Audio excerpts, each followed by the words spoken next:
Alô, alô, aqui quem fala é o professor Samuel do canal História e Centrismo e o assunto da vez será o liberalismo e o neoliberalismo, assim mesmo, nessa sequência, ok? Como o próprio nome já entrega, o liberalismo é uma teoria política, econômica e social que valoriza a liberdade individual acima de tudo, em todas as esferas da vida humana. Neste exato momento, iremos respeitar essa vertente liberal para que você consiga exercer a sua liberdade e se inscrever aqui no canal, ativar o sininho de notificação e deixar seu comentário aqui embaixo, já que o projeto é muito novo e toda ajuda será muito bem-vinda. Valeu, galera! Vamos lá!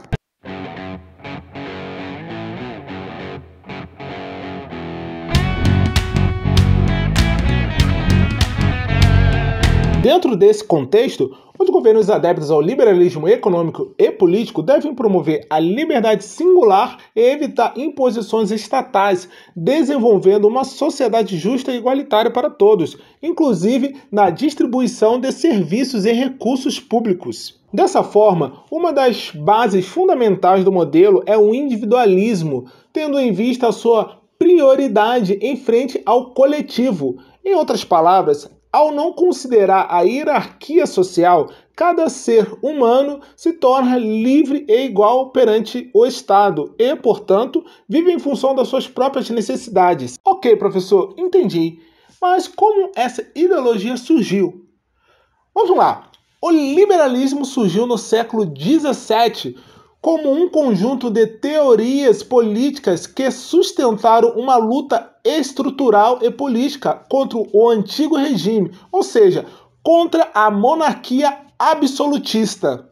As bases do liberalismo político foram lançadas pelo filósofo inglês, representante do iluminismo, John Locke, em sua obra Segundo Tratado do Governo Civil. Nela, ele negava a origem divina do poder e defendia que os cidadãos tinham o direito natural à liberdade, à propriedade privada e à resistência contra governos tiranos. Segundo Locke, o poder provinha dos cidadãos e não de Deus. Por isso, propunha a substituição do absolutismo por uma relação contratual entre governadores, devendo as bases desse relacionamento ser estabelecida por um conjunto de leis escritas, a Constituição. Já o liberalismo econômico ganhou contornos definitivos com o economista escocês Adam Smith em sua obra A Riqueza das Nações.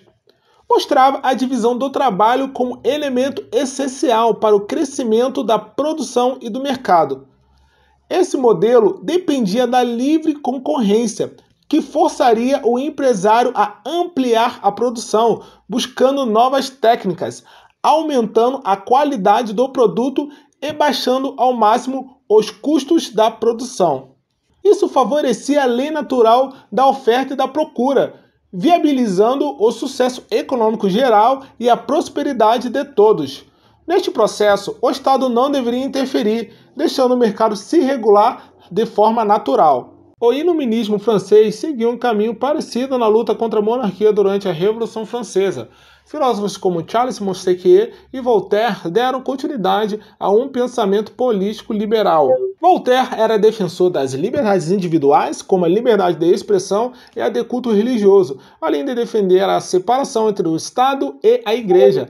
Montesquieu criou a teoria da tripartição do Estado, que propõe uma medida de repartição do poder estatal em 3 partes, sendo elas o poder executivo, o poder legislativo e o poder judiciário. A intenção de Montesquieu era apresentar uma das formas de evitar os abusos do poder e garantir a manutenção das liberdades individuais. Ok, professor, já consegui compreender como surgiu o liberalismo, mas como funciona um Estado liberal?